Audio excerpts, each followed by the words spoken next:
প্রেমের শুরু। বর্ষার দিন।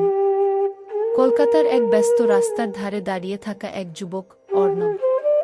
তার হাতে ছাতা, তবুও বৃষ্টি তার কাঁধ বেয়ে গড়িয়ে পড়ছে। পাশের বাস স্টপে অপেক্ষমান মানুষদের ভিড়ে হঠাৎ করে এক ঝলক চোখে পড়ে গেল একটি মেয়েকে।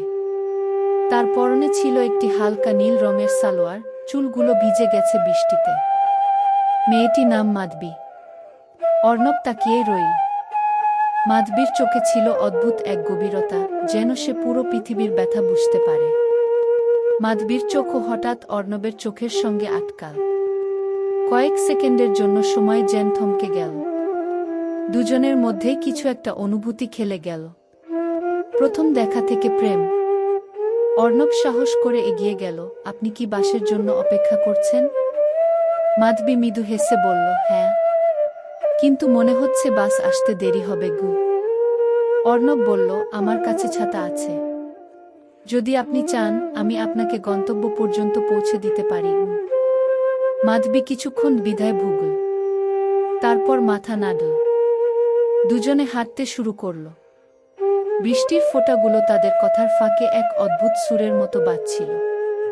সেই হাঁটার মধ্যেই অর্ণব বুঝতে পারল, মাধবী খুব সাদামাটা অথচ গভীরতায় ভরা এক মেয়ে। প্রেম গাঢ় হওয়া। দেখা থেকে শুরু হলো বন্ধুত্ব, আর সেই বন্ধুত্ব ধীরে ধীরে রূপ নিল প্রেমে।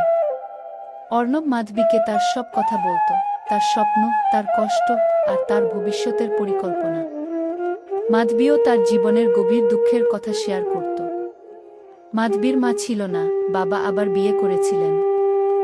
সৎমায়ের সঙ্গে তার সম্পর্ক খুব ভালো ছিল না। এক সন্ধ্যায় হঠাৎ করে অর্ণব মাধবীর হাত ধরে বলল, মাধবী, আমি তোমাকে ভালোবাসি।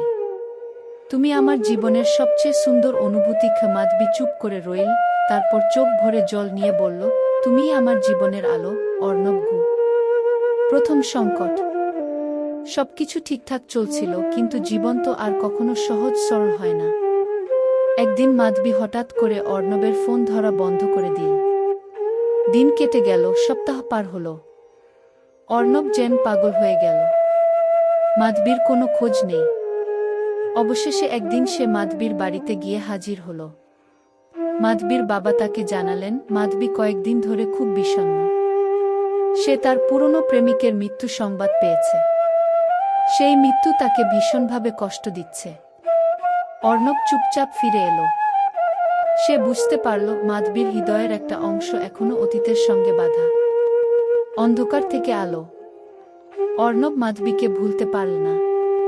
সে প্রতিদিন তাকে ফোন করত, তাকে বার্তা পাঠাত। একদিন মাধবী ফোন ধরল।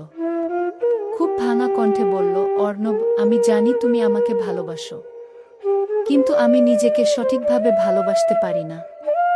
আমি ভাঙা। আমার সঙ্গে থাকলে তুমিও কষ্ট পাবে গু।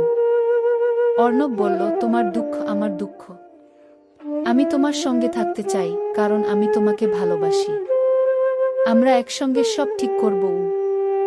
মাধবী ধীরে ধীরে স্বাভাবিক হতে শুরু করল। অর্ণব তাকে তার জীবনের দুঃখগুলো ভুলিয়ে দিতে সাহায্য করল।